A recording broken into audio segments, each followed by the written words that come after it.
আবার আমার রান্নাবান্না নিয়ে তোমাদের সামনে হাজির হয়ে গেছি বন্ধুরা। আজকে শুক্রবার, আমিষ রান্না করেছি। বৃহস্পতিবার হলে একটু নিরামিষ রান্না করে খাই, না হলে কিন্তু আমিষই হয়। অমাবস্যা পূর্ণিমা হলে একটু নিরামিষ খাই, না হলে আমার বাড়িতে বরাবরই মাছই রান্না হয়। মাংসটা আমরা বাড়িতে একটু এড়িয়ে যাই, না হলে কিন্তু ডিম এবং মাছ বরাবরই চলতে থাকে। আমি ফেসবুকের তুলনায় ইউটিউবটা একটু বেশি দেখি।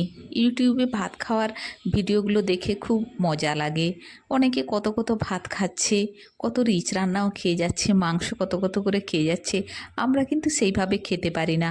ভাতের তুলনায় সবজি খাই, ভাতও খুব অল্প পরিমাণেই খাই। আজকে শুক্রবার কিছু রান্না করেছি, সেই রান্নাগুলো তোমাদের সাথে শেয়ার করছি। আমি আবার রান্নার সময় প্রথমেই তরকারিগুলো করে নিই, শেষে ভাতটা রান্না করি।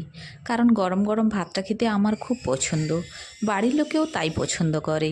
তাই প্রথমেই তরকারিগুলো রান্না করে নেওয়ার পরে ভাতটা লাস্টেই রান্না করি। প্রথমে আমার হাজব্যান্ডকে ভাত দেওয়ার জন্য আমি ভাত থালার মধ্যে নিয়ে নিচ্ছি। বন্ধুরা, আমি কিন্তু রান্না করি খুব হালকা তেল মশলা দিয়ে, কারণ শরীরটা তো আমাদের, পেটটাও নিজেদের। তাই শরীরে সইবে এমন রান্নাই আমি করি। ভাত বেড়ে দেওয়ার পর থালার মধ্যে দুটো শসার টুকরো দিয়ে দিয়েছি। আজকে রান্না করেছি পটল ভাজা, দুটো পটল ভাজা দিয়ে দিচ্ছি। চিংড়ি মাছ ভেজে নিয়েছি, তাতে শুকনো লঙ্কা ভাজা করে নিয়েছি, কাঁচা সর্ষের তেল এবং কাঁচা পেঁয়াজ দিয়ে মাখিয়ে নিয়েছি।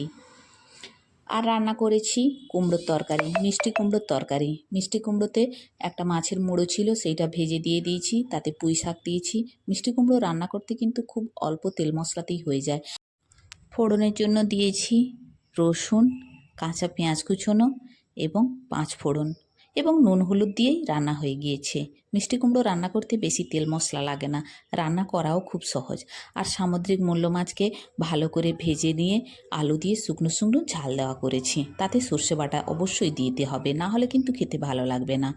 আর মাছের অম্বল বানিয়েছি, তাতে কয়েকটা ঢ্যাঁড়স দিয়ে দিয়েছি। আর মাছের অম্বল করতে তো বেশি তেল মশলার প্রয়োজন হয় না, মাছটা ভেজে নিলেই হয়ে যায়। তাই আজকের এই শুক্রবারের রান্না বন্ধুরা কেমন লাগলো কমেন্ট করে অবশ্যই জানাবেন, লাইক ও শেয়ার সাবস্ক্রাইব করবেন।